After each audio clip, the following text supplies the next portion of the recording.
dari segalanya.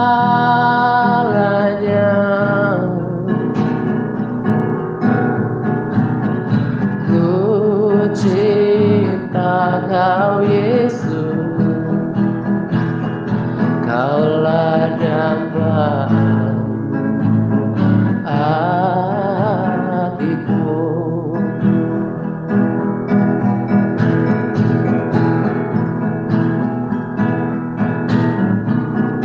Ku rindu Kau Tuhan, lebih dari siapapun. Oh, ku cinta Kau Yesus, Kaulah dambaan hatiku. Oh, ku sembah Kau, ku puji Kau, selamanya tinggal di hadirat-Mu, yang ku mau menyenangkan-Mu. Yesus, Kau dambaan hatiku. Oh yes, Lord Jesus. Ku sembah Kau, ku puji selamanya tinggal di hadirat-Mu, yang ku mau menyenangkan-Mu.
lift your name high. Hallelujah, hallelujah. Oh, kau ditinggikan.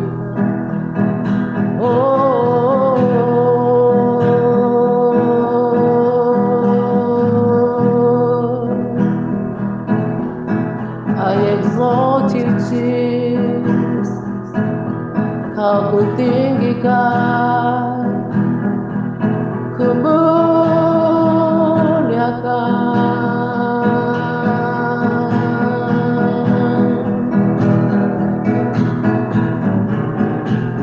Jesus, Jesus, Jesus.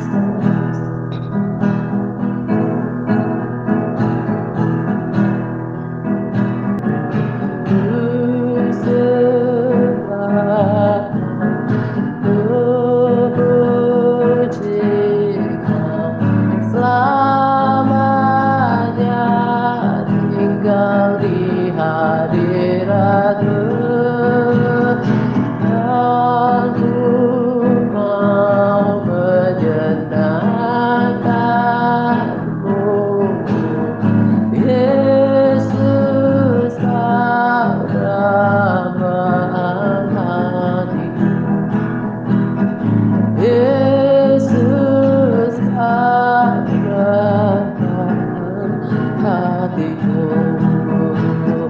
Yesus, Kau dambaan hatiku.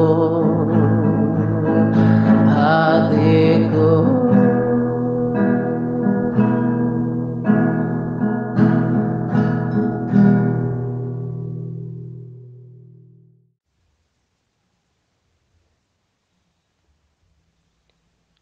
Shalom semuanya. Salam damai sejahtera untuk kita sekalian.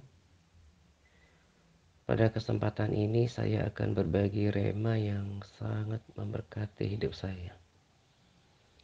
Dan kiranya menjadi berkat rohani bagi setiap orang yang mendengarkannya. Salah satu yang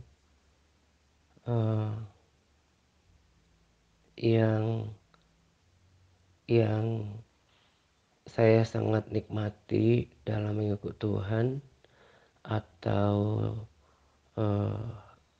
lebih spesifiknya dalam membangun manusia rohani adalah pembacaan firman Tuhan. Selain menikmati hadirat Tuhan ketika ber-PPW, terlebih saat berpuasa sekarang, saya semakin menikmati rasanya gitu ya. Maksudnya saya semakin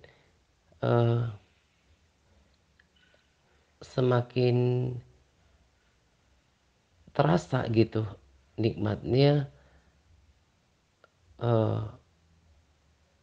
mendalami firman Tuhan saat berpuasa gitu.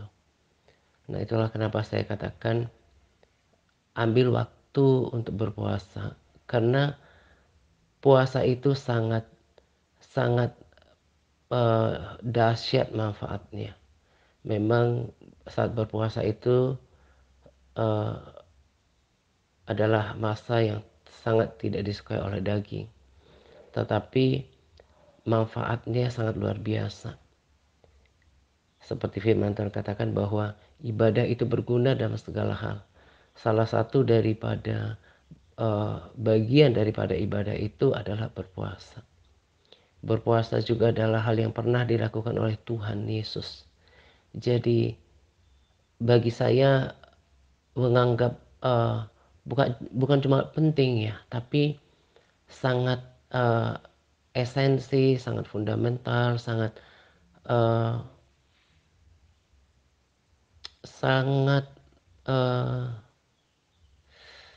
apa ya saya bahasakan. Kalau berpuasa itu adalah seperti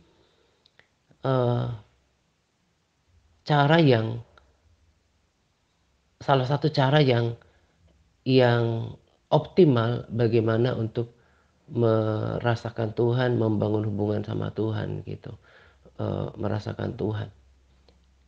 Saya, bahkan berencana ya untuk selesai nanti puasa saya yang 40 hari ini di awal, September saya jeda, eee eee, beberapa waktu, lalu, eee, saya juga punya, keputusan untuk, eee, next-nya tetap puasa berselang itu sampai sore gitu. Jadi itu akan lebih menjaga kualitas kerohanian saya, menjaga hadirat Tuhan dalam hidup saya gitu. Jadi yang biasanya sampai jam 12 saya mau, eee, bertahan untuk puasa berselangnya itu sampai sore gitu. Karena saya sangat, eee, menikmatinya, saya sangat mendapatkan manfaat yang besar daripadanya.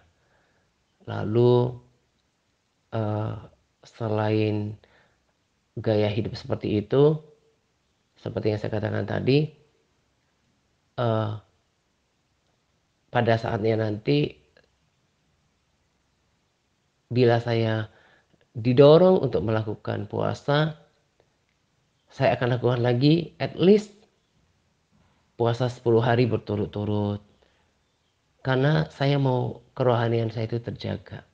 Saya mau, kualitasnya itu semakin dalam dan persekutuan dengan Tuhan itu semakin erat, semakin semakin peka dan semakin dewasa rohani, semakin layak di hadapan Tuhan gitu. Jadi berpuasa itu, eee, bagi saya itu kehidupan dan sebuah kenikmatan, sebuah kemenangan.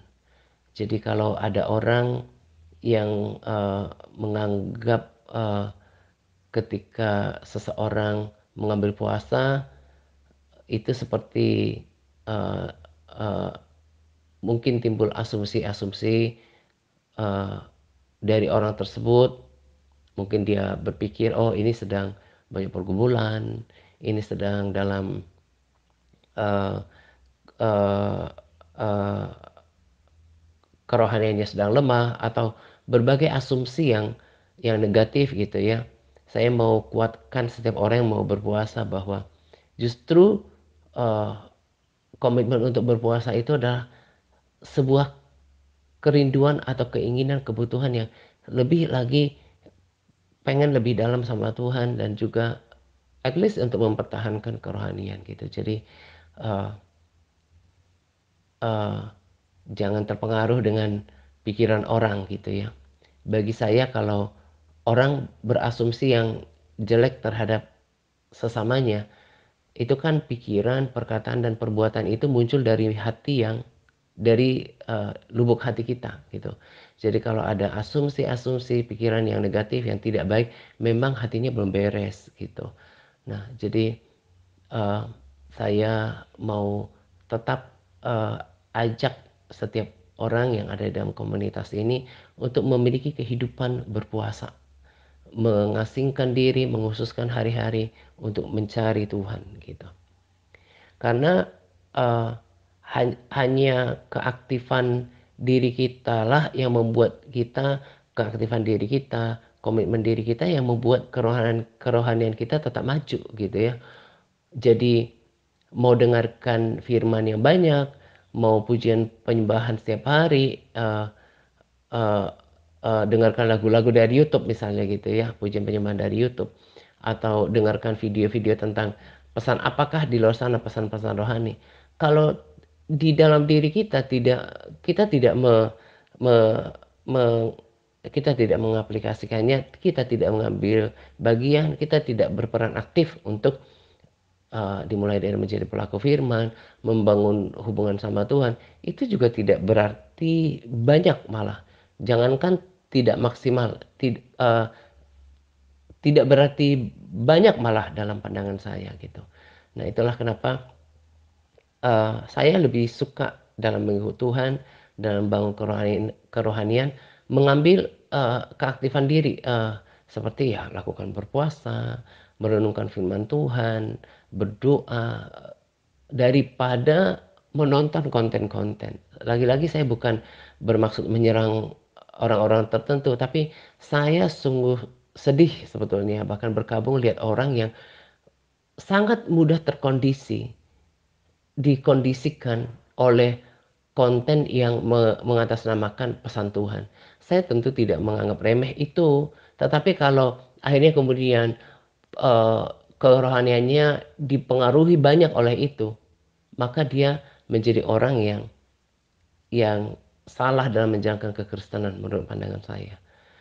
Eh, dalam rekomendasi video yang nanti akan dibagikan dan sekarang sedang diterjemahkan, di situ jelas sekali dikatakan bahwa eh, orang kalau mau memiliki hikmat, kebijaksanaan, lalu kemudian nanti dia bisa membedakan roh, itu semua itu dirandaskan oleh firman Tuhan.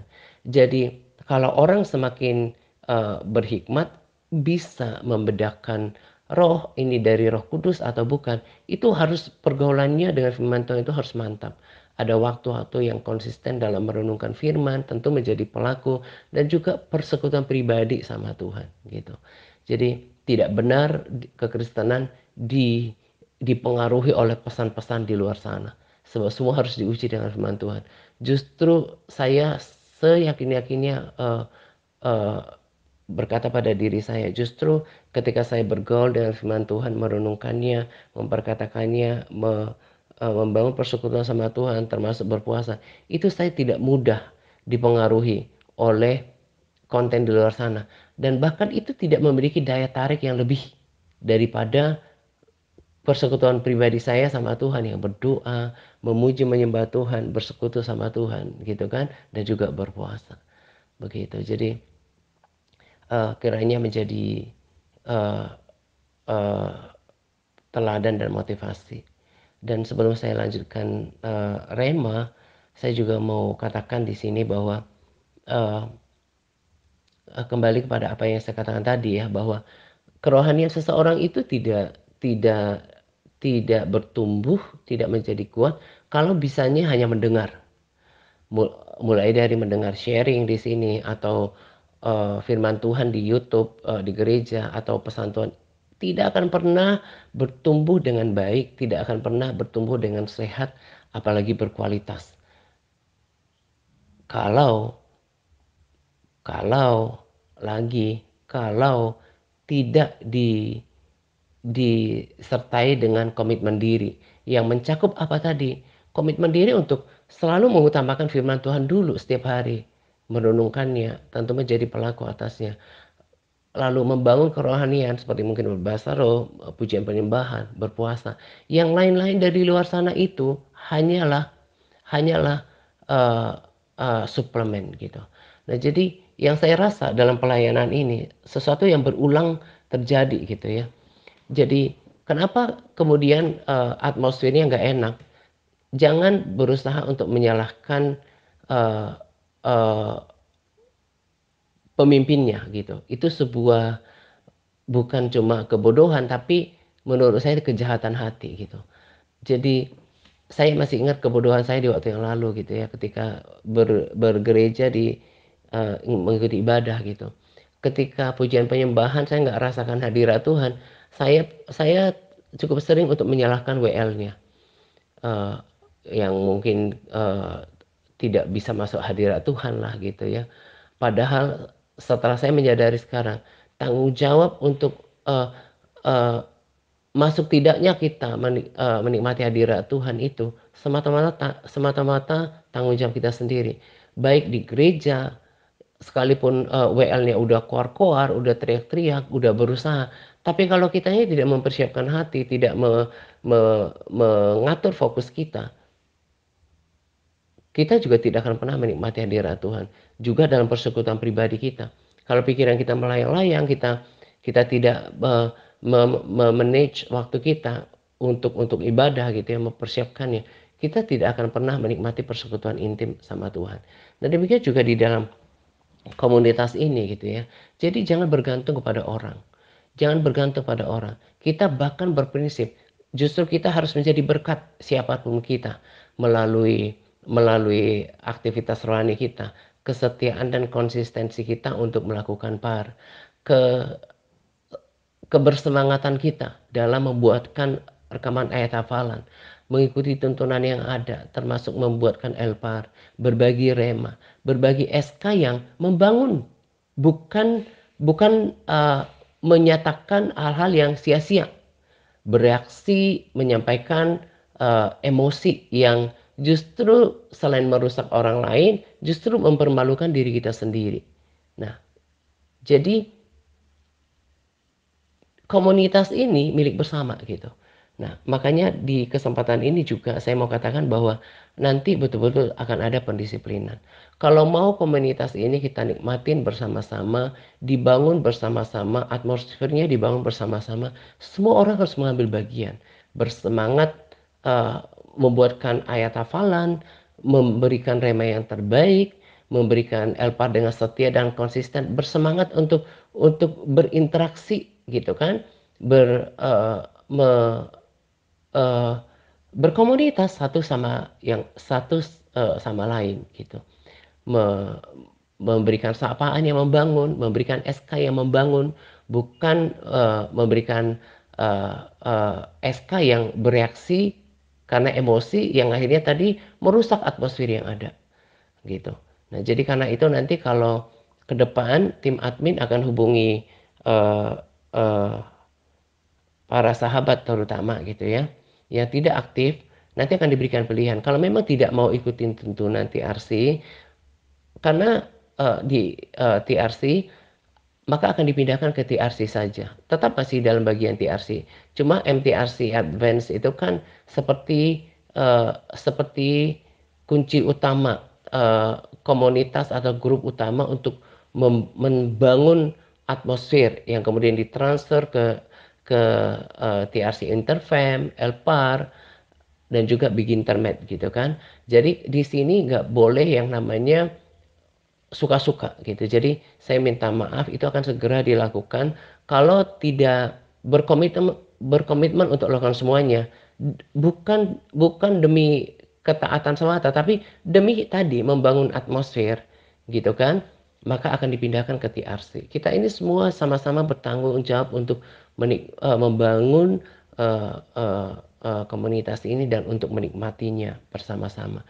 Bahkan kalau sudah tangkap panggilannya, punya misi yang sama untuk sungguh-sungguh berdoa, bersyafaat sesuai dengan tuntunan doa yang ada.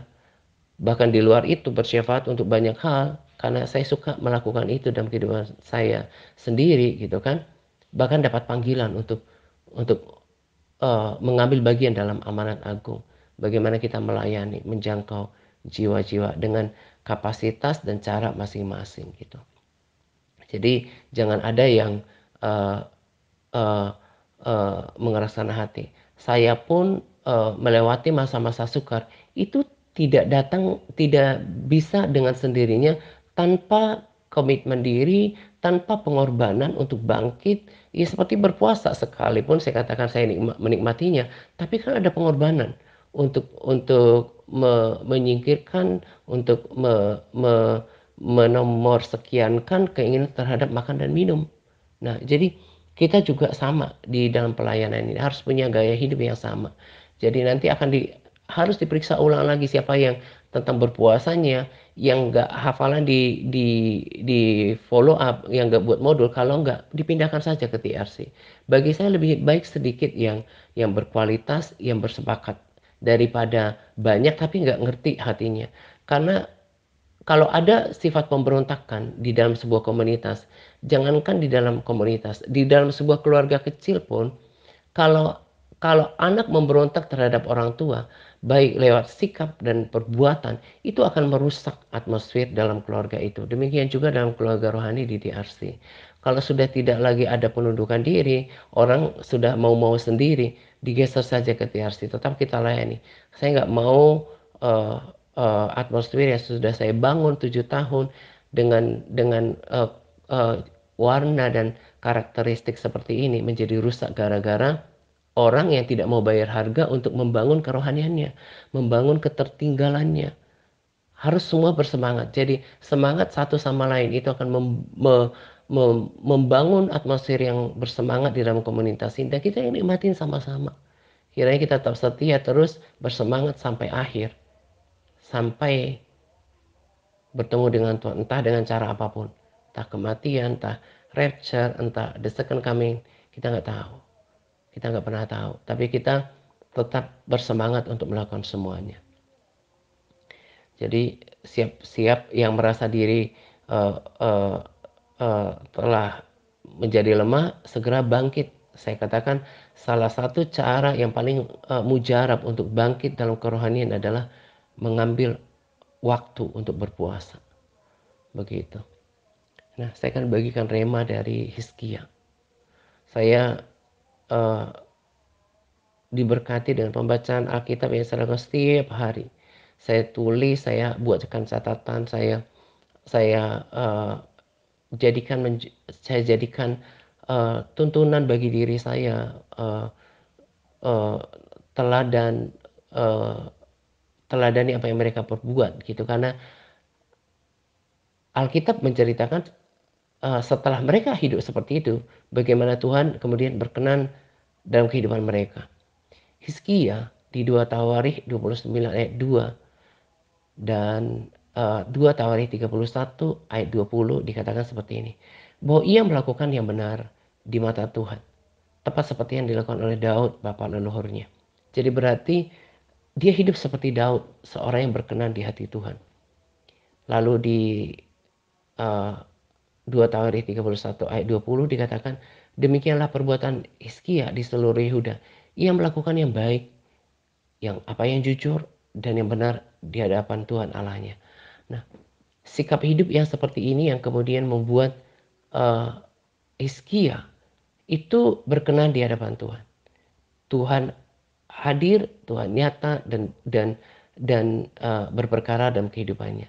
Nah, ini yang lagi-lagi saya mau katakan bahwa bukan soal seberapa banyak kita tahu lagu rohani, seberapa banyak kita dengarkan firman Tuhan, bukan seberapa banyak kita tahu, kita tahu channel ABC untuk pesan Tuhan, mimpi, penglihatan. Tapi kalau hidup kita nggak benar, hidup kita nggak baik, nggak jujur di hadapan Tuhan, itu jangan mengira kita hidupnya benar. Dan bahkan salah satu yang saya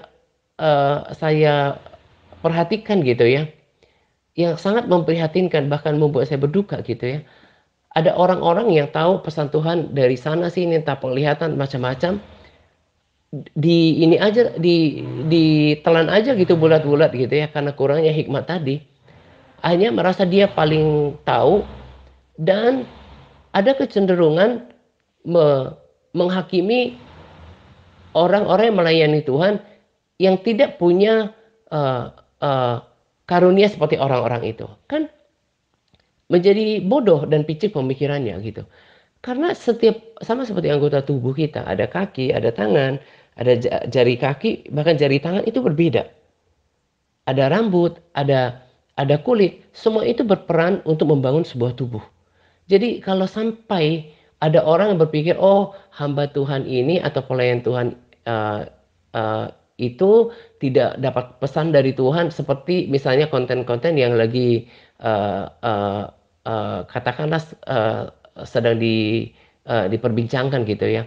Lalu timbul asumsi atau penghakiman, oh ini berarti nggak dekat sama Tuhan. Saya pikir salah sekali.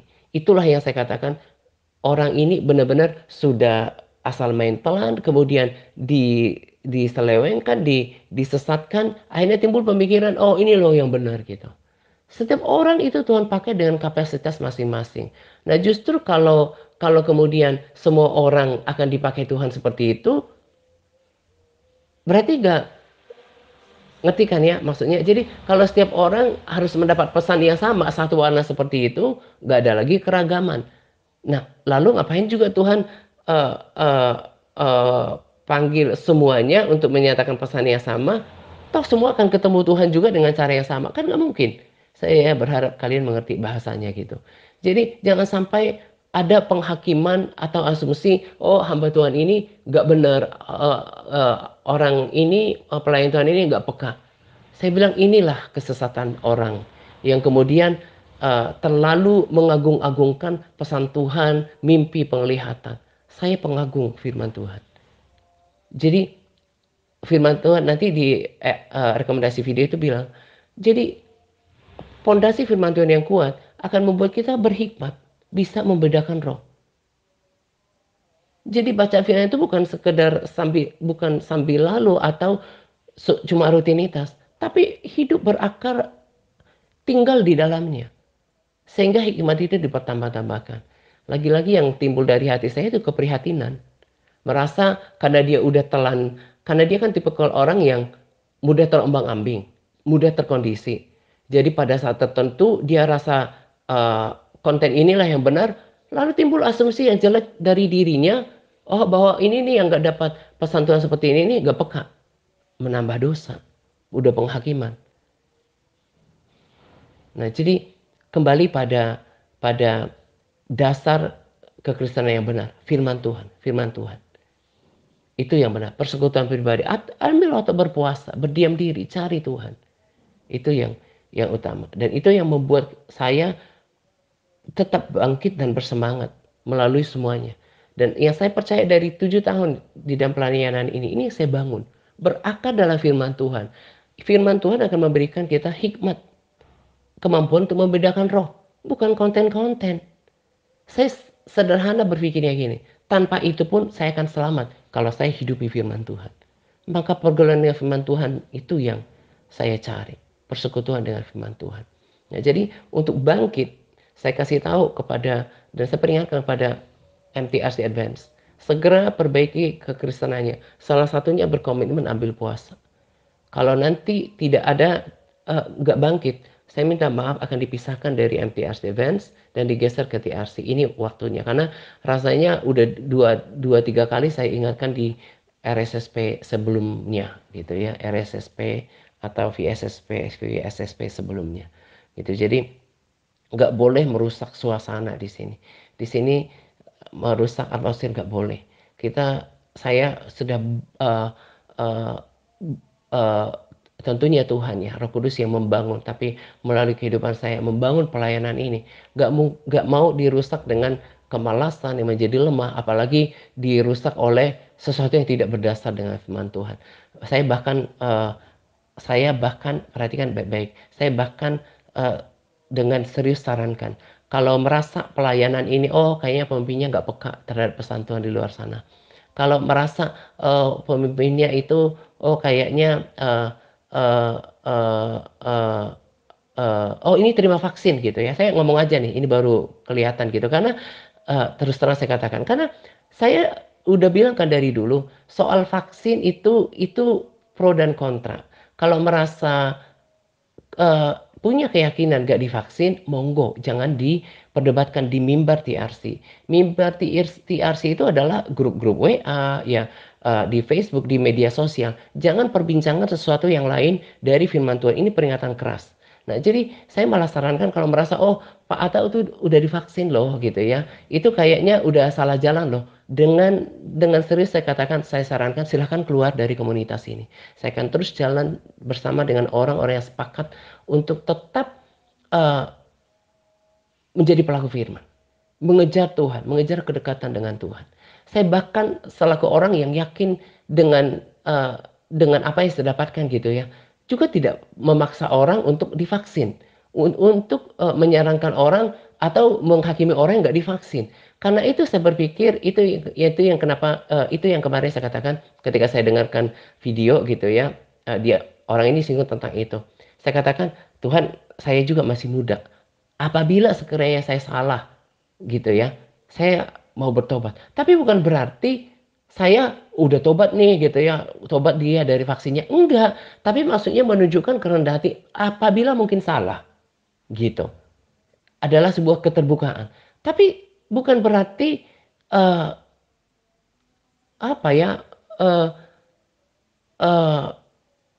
kemudian ada asumsi atau penghakiman terhadap orang yang divaksin itu salah, itu udah cairan Lucifer lah. Aduh, saya bilang itu nggak boleh dibicarakan di dalam pelayanan ini.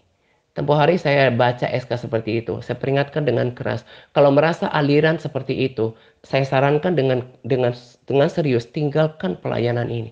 Saya akan setia di sini untuk menanamkan ketaatan, kekudusan hidup, mengasihi Tuhan, takut akan Tuhan. Yang anti-anti dengan yang vaksin, segera angkat kaki siapapun. Entah itu di dalam tim admin, tim pendoa, entah sahabat setia, silakan angkat kaki dari pelayanan ini. Saya udah bilang dari dulu, hal-hal yang dipertentangkan jangan bawa-bawa di SK. Seolah-olah kan saya setuju dengan itu. Ini mimbar TRC, nggak boleh sebut-sebut yang aneh-aneh di dalam pelayanan ini. Itu juga peringatan untuk kita gitu ya. Saya tadi nggak punya rencana untuk sampaikan itu, tapi mengalir saja untuk saya peringatkan semuanya gitu. Saya tetap berpegang teguh untuk mengasihi Tuhan, takut akan Tuhan, mau berjuang untuk menyenangkan hati Tuhan, kemudian uh, berjuang untuk say no to sin, untuk apapun bentuknya, mencari wajah Tuhan, dekat sama Tuhan, menikmati hadirat Tuhan, itu yang membuat saya yakin akan bersama dengan Tuhan. Jadi jangan perdebatkan hal-hal yang cuma berbau perasaan dirimu di dalam pelayanan ini, gitu ya. Untuk pelajaran dan peringatan untuk kita semuanya, begitu. Nah, jadi hiduplah benar seperti Hizkia. Hidup benar seperti Hizkia. Hidup jujur, hidup yang baik dalam perkataan, dalam pemikiran, dalam perbuatan. Semuanya benar. Itu yang membuat hidupnya dekat dengan Tuhan. Tuhan berkenan atas hidupnya dan Tuhan membuat hidupnya berhasil dalam segala usahanya. Di 2 Tawarikh 31 seperti itu. Saya mau berkomitmen untuk setiap hari, melalui hari-hari saya, hidup baik, hidup benar, hidup jujur. Tidak terlalu neko-neko, tidak terlalu kebawa suasana, tapi kemudian akhirnya menjadi orang merasa paling benar gitu ya. Oh, kita yang benar nih, gak divaksin, kita yang paling benar. Aduh, akhirnya saya betul-betul berduka dalam beberapa hari. Akhirnya timbulkan pemberontakan dalam kata-kata di dalam SK. Sangat disesalkan. Padahal kalau kita udah dididik bertahun-tahun di dalam pelayanan ini, harusnya kan ada penguasaan diri, ada kedewasaan rohani. Bukan kemudian bereaksi seperti, coba kalau anak menasehati orang tua di depan umum lagi. Apalah harga orang, apalah lagi wibawa orang tua itu. Makanya firman Tuhan loh yang bilang, hormati orang tuamu. Demikian juga dalam firman Tuhan, taati pemimpin rohanimu.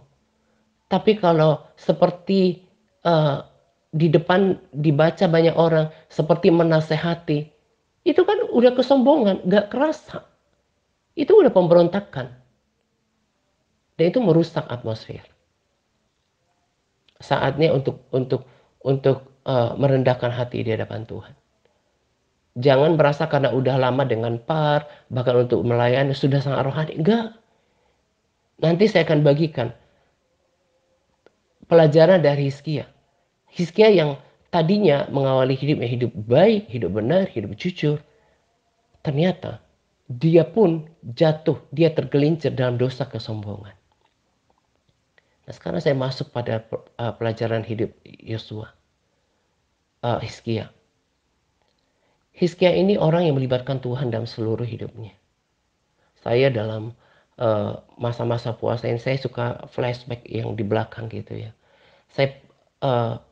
Saya mengalami hal-hal yang duka itu di masa lalu, itu karena dosa, karena menyimpang, belum sungguh-sungguh sama Tuhan, dan gak melibatkan Tuhan. Tapi ada juga yang kita udah melibatkan Tuhan, tapi Tuhan izinkan untuk kebaikan kita. Tapi pada dasarnya, kita harus belajar untuk seperti Hizkia, mencari dan melibatkan Tuhan dalam seluruh hidup. Ini yang saya mau perketat dalam kehidupan saya. Makanya saya bersyukur untuk tuntunan Tuhan membawa saya keluar. Saya kembali membangun hubungan saya sama Tuhan yang 3 kali sehari, yang bisa fokus mencari Tuhan. 2 Tawarikh 29 ayat 10. Dia mengikat perjanjian dengan Tuhan. Kita juga harus mengikat perjanjian dengan Tuhan. Kita mau berjalan dengan Tuhan seturut firman Tuhan every single day. Lalu pelajaran dari Hizkia, seorang pemimpin yang adalah raja, dia tidak lupa menuntun bangsa Israel dan Yehuda kepada Tuhan. Nanti bisa ada baca lengkapnya di sana. Dia menuntun mereka untuk kembali kepada Tuhan. Pemimpin entah dalam pemerintahan, entah dalam keluarga, dalam pelayanan, mestinya begitu. Bukan cuma mengadakan ibadah semata, bukan mengadakan ritual atau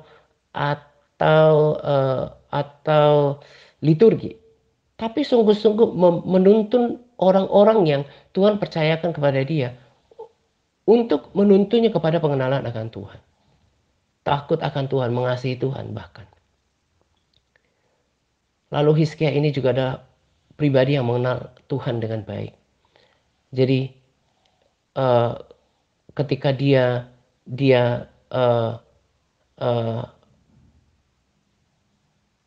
menguatkan hati bangsa Israel dan Yehuda gitu ya. Dia katakan seperti ini, kuatkan dan teguhkanlah hatimu. 2 Tawarikh 32, 7 dan 8. Jangan takut dan terkejut terhadap Raja Asyur serta seluruh laskar yang menyertainya. Karena yang menyertai kita lebih banyak daripada yang menyertai dia. Yang menyertai kita adalah yang menyertai dia adalah tangan manusia. Tetapi yang menyertai kita adalah Tuhan Allah kita yang membantu kita dan melakukan peperangan kita. Oleh kata-kata Hizkia, Raja Yehuda itu, rakyat mendapat kepercayaan kembali. Kata-kata yang positif, kata-kata yang membangun, yang memotivasi orang banyak. Perkataan ini persis seperti perkataan yang disampaikan oleh Elisa ketika dia dikepung, dia mengenal Allahnya. Nah, pengenalan akan Tuhan menurut saya kembali kepada firman. Dalami firman Tuhan. Renungkan dan bangun persekutuan dengan Tuhan. Nah, ini yang tadi saya katakan.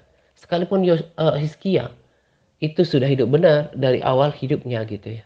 Tapi ternyata ada masa dia jatuh dalam dosa kesombongan. Nah, itulah kenapa Amsal memperingatkan kita. Jagalah hatimu dengan segala kewaspadaan. Karena dari situlah terpancar kehidupan. Jaga hatimu dengan segala kewaspadaan. Nah, di 2 Tawarikh 32 ayat 24. Pada hari-hari itu Hizkia jatuh sakit sehingga hampir mati. Ia berdoa kepada Tuhan dan Tuhan berfirman kepadanya dan memberikannya suatu tanda ajaib. Tetapi Hizkia tidak berterima kasih atas kebaikan yang ditujukan kepadanya. Karena ia menjadi angkuh sehingga ia dan Yehuda dan Yerusalem tertimpa murka. Dia jadi angkuh. Pernah dalam hidup dia jadi angkuh. Walaupun dasarnya dia bangun dengan hati yang baik, hati yang benar. Tapi ada masa dia jatuh dalam keangkuhan, kesombongan. Tapi syukur di ayat 26 dikatakan tapi ia sadar akan keangkuhannya itu dan merendahkan diri bersama-sama dengan penduduk Yerusalem sehingga murka Tuhan tidak menimpa mereka pada zaman Hizkia. Jadi jangan jatuh dalam kesombongan. Apapun bentuknya termasuk kesombongan rohani. Merasa udah rohani, merasa udah melayani. Akhirnya tidak tunduk lagi pada otoritas rohani. Dengan lantangnya menasihati. Itu sudah menentang kebenaran. Itu udah jatuh dalam kesombongan. Apalagi datang daripada emosi yang tidak terkendali. Kasih berbicara, adanya apa? Penguasaan diri. Jangan, jadi kalau dalam pemikiran saya ya, termasuk saya terapkan pada diri saya. Orang yang dewasa rohani itu ada penguasaan diri yang mumpuni. Gak cepat bereaksi. Seperti ada satu waktu ada orang yang berkomentar yang gak baik gitu ya, supaya peka terhadap suara orang-orang pilihannya gitu ya. Terkesan saya ini gak peka gitu, tapi saya tahan. Kalau saya bereaksi pada hari itu juga, maka tidak akan menghasilkan perkataan yang baik, apalagi membangun. Karena firman Tuhan berkata bahwa segala sesuatu yang dari amarah tidak mengerjakan hal yang baik di hadapan Tuhan. Karena kesel gitu ya, karena tersinggung, langsung keluar saat itu. Maka sama seperti Amsal katakan, orang bodoh itu meluapkan, mengekspresikan perasaannya, ketidaksukaannya seketika. Itulah orang bodoh. Tapi orang yang dewasa rohani, dia bijaksana, dia bisa mengelola perasaannya. Gak main tumpahkan saja perasaannya, baik lewat tulisan maupun perbuatan, perkataan. Nah, kita tetap harus jaga hati. Jangan kita jatuh dalam kesombongan.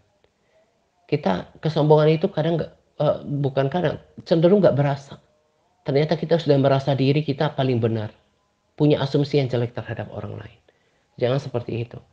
Sebab dari banyak tokoh yang saya baca, orang yang jatuh dalam kesombongan itu cenderung tidak lagi mau menerima nasihat yang baik. Tidak lagi menerima didikan yang sehat. Bersyukur Hizkia masih sadar. Nah, karena itu jangan biarkan kesombongan, termasuk kesombongan rohani, dalam diri kita. Sebab Tuhan menentang orang sombong. Remanya sangat sederhana. Tapi kalau kita hidup seperti Hizkia, kita hidup benar di hadapan Tuhan, kita hidup baik, kita hidup mencari Tuhan, maka kita akan berjalan bersama dengan Tuhan. Tuhan yang saya cari dalam doa-doa saya, dalam berpuasa saya. Dan saya dapatkan damai yang luar biasa. Sukacita yang melimpah.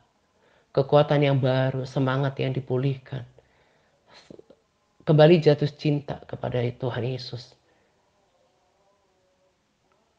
Sungguh Tuhan itu memang Tuhan yang setia, pribadi yang setia. Ketika sungguh-sungguh mencari dia. Dia yang gak tahan dengan rumusan bahwa dia akan memberikan dirinya ditemui. Nah, yang kayak gini loh yang saya pengen, yang membegangkan hati saya di dalam pelayanan ini. Bukan yang aneh-aneh. Gitu loh. Itu yang dibangun. Makanya tadi saya ulangi, kalau merasa, oh Pak Atta udah divaksin. Ini baru saya katakan ya kan, karena tadi saya katakan kalau mengandung kontroversi, saya berusaha untuk tidak menjadi perbedaan. Tidak koar-koar. Merasa, oh ini udah salah nih. Ada cairan Lucifer nih di Pak Atta. Silahkan angkat kaki dari pelayanan ini. Saya akan terus menuntun orang, melayani orang untuk takut akan Tuhan, hidup dalam ketaatan, hidup dalam kekudusan. Mencari wajah Tuhan, mempersiapkan kekekalan, membangun hubungan pribadi. Mencari Tuhan dengan berpuasa, itu yang saya lakukan. Jadi kalau merasa nggak cocok, daripada jatuh dalam dosa, kok kayaknya maksain diri untuk tunduk sama otoritas ini, saya persilakan untuk angkat kaki. Siapapun, mulai dari tim admin sampai grup, entah mungkin ada yang dengar di TRC ataupun di sharing group. Nggak usah berada di sini. Saya tetap merasa damai sejahtera. Kasih saya, hubungan saya dengan Tuhan tetap melekat erat. Orang bisa saja melewati masa-masa sukar. Memangnya nggak boleh. Setiap proses itu, setiap orang itu mengalami proses yang jalannya sendiri yang dari Tuhan. Jangan merasa kemudian merendahkan orang yang dalam kesesakan. Justru harus berdoa sungguh-sungguh. Nah, kiranya sharing Rema ini memberkati kita. Hidup benar, cari Tuhan. Berkali-kali saya dapatkan, seringkali orang yang mencari Tuhan itu akan mendapatkan Tuhan. Yang mengarahkan hati, mengarahkan hidupnya pada Tuhan, itu akan berbeda. Karena dia bangun hubungan sama Tuhan. Sesederhana itu kekristenan saya. Itu yang membuat saya tidak lagi suka berbuat dosa dengan sengaja. Bergumul untuk semakin mengasihi orang. Itulah dampak positifnya. Nah, kiranya secara keseluruhan sharing ini memotivasi kita sekalian. Nah, ini saja yang saya mau bagikan pada kesempatan ini. Semangat berpuasa kepada kita sekalian yang bersemangat dalam berpuasa. Semangat par. Tuhan Yesus memberkati senantiasa. Amin.